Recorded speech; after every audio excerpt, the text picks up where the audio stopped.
My name is Diego Banda. I'm representing UTB, and we're here at the solar installation at Veterans High School. I will be talking about the solar output from this solar installation. As you can see, we'll be having 10 solar panels. It starts from over there, 10 solar panels for each string. They'll be connected all the way up to here. This is one string, 10 solar panels. As you can see on here, we have a total of 250 solar panels. The solar output of this in watts for DC will be 72,750 watts altogether, which is direct current. DC is direct current. We'll be transferring all the energy into the inverters, which could produce only an amount of 5,000 watts, and in AC. As you can see here, all the electrical wiring is connected all the way up to here to the junction box, which goes connected all the way to the inverters over there, down there. The AC output, when converted into the inverter, is a total of 5,925 watts AC.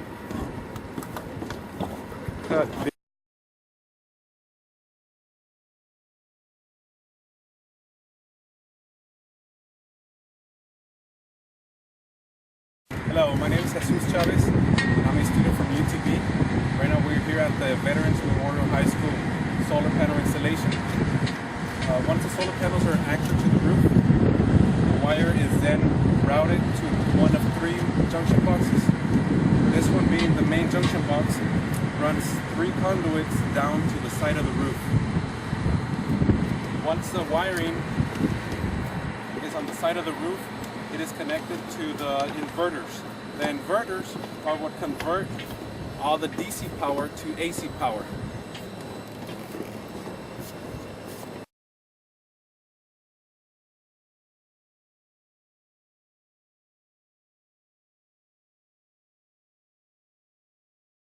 Hello guys, I'm Miram Larva and I'm a student from UTB, and this is where the inverters are located.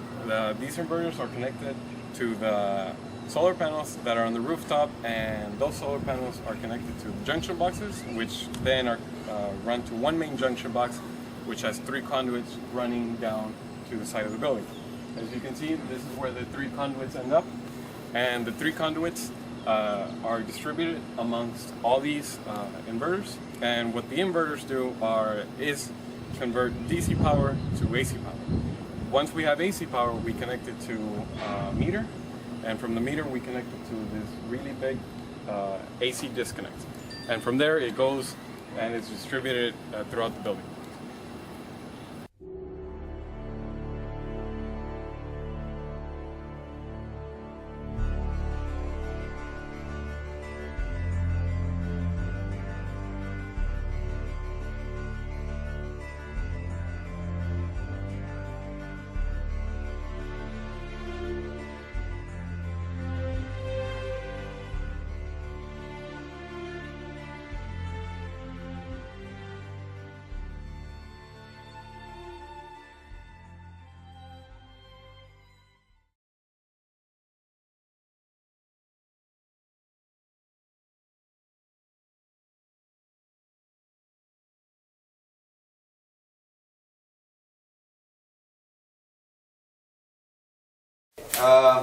Well, how you doing, sir? How you doing today? Good. What's your name? Stanford Knowles. Stanford Knowles. My name's Alex. And what's your position? Architect for this project, for solar panels.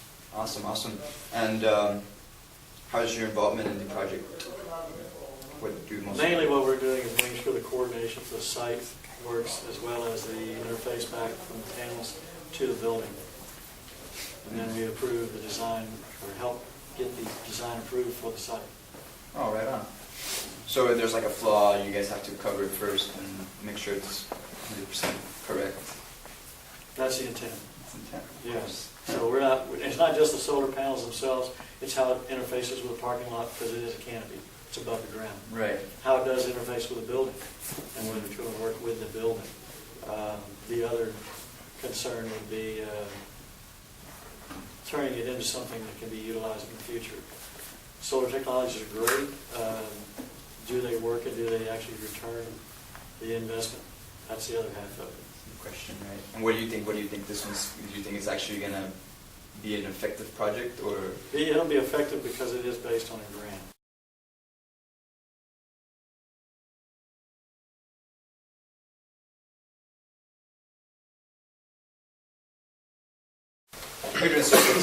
Can we have your name and position? My name is Doroteo Garcia. I'm the Assistant City Engineer for the City of Brownsville. In this particular project, I'm the project manager for the project. Right on. And what do you just oversee the project and make sure it Oversee the design portion of it and the construction portion, making sure that it gets built according to plans and specs that are provided for the project, and making sure we do all the accountability for the project. Oh, awesome. And what do you think has the impact on Brownsville? What do you think it's? Well, I think it's good. It's one of the first solar projects in the city. I know BISD is doing another one. I think it's a good start into looking at other resources of alternative electricity. Right. And how do you think this impacts the youth, this coming generation that sees this going on? Well, I think it's good because the incoming generation, I mean, they have different ideas. You know, they a lot of the times I feel that they think it's very simple to adopt these new sources of energy. You know, wind, the solar panels, and you know, it's a lot. There's a lot more to it than just, oh, let me just put up some solar cells here, and you know, the efficiency of it is what makes it difficult, and the cost associated with it. But I think it's good. It'll provide a good impact. You know, at least it's something that we're at least looking into other alternatives. You know, not just stagnant and reliant on what we currently have. Of course. And what do you have any ideas for future jobs that could be applied here in Brownsville? Anything that you think would be like a great Well, I mean, we definitely have plenty of buildings to where we could, you know, install these. You know, as far as jobs, you know, there's always maintenance that needs to be done to these, so I mean, that's going to create a different, you know, work field for it. I mean, it's quite a bit of panels that are being installed on this particular project. You know, if we continue to do it, I mean, that alone would create, it's a, you know, a different profession for somebody to come in and do the maintenance on these solar panels.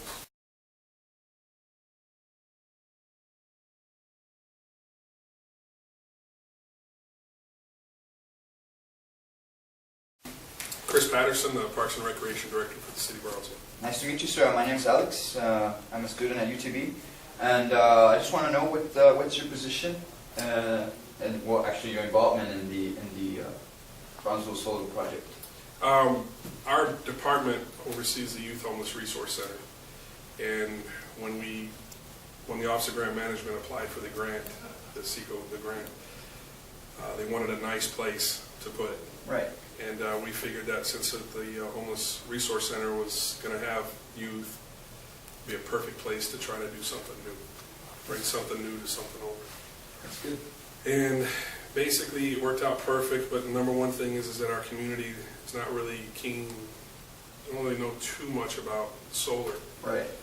And what best place to put it than in the inner city, working with the kids after school and some of the youth programs, the Homeless Resource Center. That's why we're involved, because we serve all the kids. That's awesome. And have you guys thought about doing like a public engagement? You know, like bring people in from the community and just give them like an overview on the project and what's actually the whole purpose to it. What we're doing is we're trying it out ourselves. I mean, we're learning ourselves as we go along. But in the end, one of the biggest reasons for this is to have the kids to actually do the tours and I mean, what better than to have the community come in and then a 12-year-old kid standing there doing the actual instruction. Right. That's where we're at. We had to put it here because of the construction that's going on there doesn't allow the people to go inside the building right now. So our first kids that will do it are the after-school kids that we already have at the rec center here in Tyler. Nice. And we'll get some people who know what they're talking about to come in and explain it to them and let the kids get used to it. Yeah. Go out there and see the project. And then we'll do some type of a grand opening ceremony with everybody involved and just have the kids do it.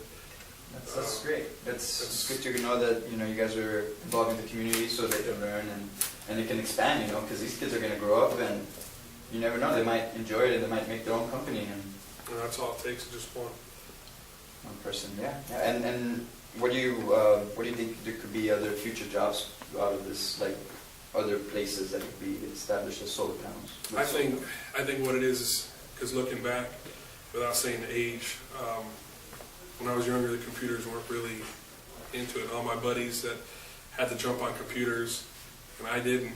Those guys are working. They started a long time ago with computers, so what we're figuring is these kids with the solar, not necessarily the solar, but the the education, the research and stuff, will benefit these kids. So like 8 years down the road, when it's starting to really kick in, these kids are going to know more. Yeah, they're going to grasp it. Yeah, Absolutely. They might even get college out of it. Oh yeah. Why this specific neighborhood did you guys pick?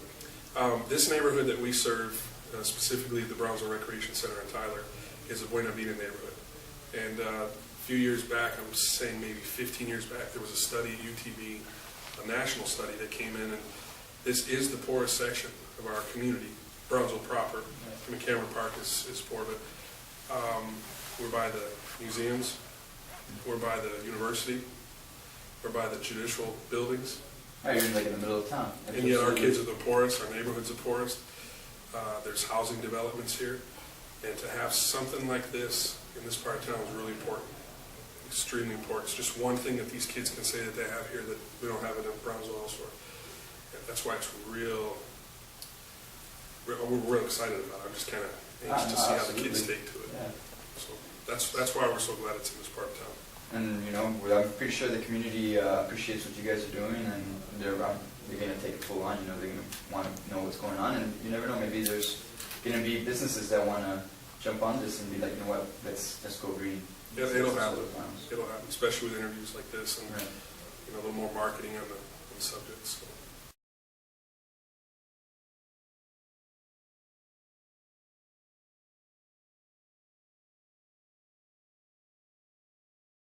My name is Sandra De Leon. Nice to meet you, Sandra. My name is Alex. I'm a student at UTB. And can you just run us through your position here in the city of Brownsville, and what do you do? I'm a grant writer for the Parks and Recreation Department, and I help coordinate some projects. Awesome. And what would you say your involvement was in this Brownsville solar project that we are working on? I co-wrote it along with Carol Sebastian, who is with the Rio Bravo Wildlife Institute, and Alex Benya, who is the subcontractor. He helped provide the technical information required for the grant application. Nice. And how do you feel about this project? Do you think it's a good project? Do you think there should be more? Definitely. As far as I know, I am aware of a couple of projects here in Brownsville that incorporate solar panels. I know that there's one at the Gladys Porter Zoo. I know that there's a project with the Brownsville Public Utilities Board and with Brownsville Independent School District. So I feel that it was beneficial for the city of Brownsville to have a project within one of its departments that showcases solar panel energy, which is an alternative form of energy to the regular forms, conventional forms of energy that exist. Cool. And what would you like to see as a future job here in the city of Brownsville? Like another project that you would like to see be made green? Although I haven't had any experience with the wind turbines, I think that that's an excellent renewable source of energy to expand on, and I just hope that we continue and see more of these types of projects within the city. Absolutely. Just make the city better, right? Definitely. That's the whole main